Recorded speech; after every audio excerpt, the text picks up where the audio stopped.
આજરોજ અમે સમસ્ત ભરૂચ જિલ્લા માછીમાર સમાજના પ્રતિનિધિ મંડળ તરફથી કલેક્ટરશ્રીને એક આવેદનપત્ર જે અમારી હાર્બુટ બેરેજના અસરગ્રસ્ત માછીમાર પરિવારો છે તેમની જે વૈકલ્પિક માંગણી એક રોજગારી માટેની દરખાસ્ત ચાલી રહેલી છે આલિયા બેટ ઉપર એક્વાકલ્ચર માટે જમીનોની ફાળવણીની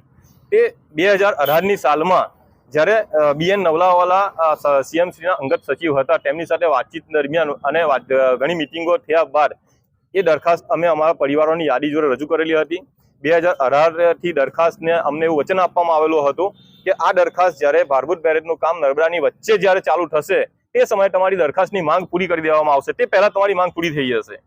હાલ નર્મદા નદીની વચ્ચોવચ હાર્બુટ બેરેજનું કામ શરૂ થઈ ગયેલું છે, ઘણા સમયથી કામ ચાલી રહેલું છે, તેમ છતાં હાલ અમારી દરખાસ્તને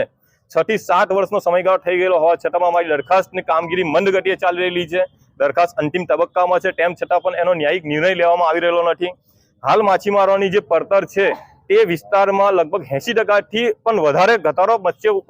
ઉત્પાદનમાં થઈ ગયેલો છે, જ્યારે માછીમારોની જે પરિવારોની પરિસ્થિતિ છે એ ખૂબ જ કથળી રહેલી છે। તેમની બેરોજગારીનો દર અને તેના કારણે એમની શારીરિક, માનસિક અને આર્થિક સ્થિતિ પણ ઘણી કથળી રહેલી છે। તેના કારણે અમારા પરિવારો એક વ્યસન તરફની દિશામાં અને તણાવની અંદર જઈ રહેલો છે અને તેના કારણે અમારા જે માછી સમાજના પરિવારો છે તેના આગેવાનો અને યુવાનોમાં મોતનું પ્રમાણ પણ વધી રહેલું છે। તેની સંપૂર્ણ જવાબદારી આ હાર્બુટ બેરેજ યોજના અને સરકારશ્રીની છે, જેથી કરે અમે આ આવેદનપત્ર મારફતે સરકારે જે વચન આપેલું એ વચન મુજબ અમે અમારો વિરોધ છોડી દીધેલો છે, પણ પૂરી કરવાની હતી, માંગ પૂરી કરવાની હતી, પૂરી કરેલ નથી। જે સરકારના પોતાના પત્રો છે તેને સાથે રાખીને અમારી દરખાસ્તને કે તમે જે વચન આપેલું એ મુજબના અમારા લખાણો છે તો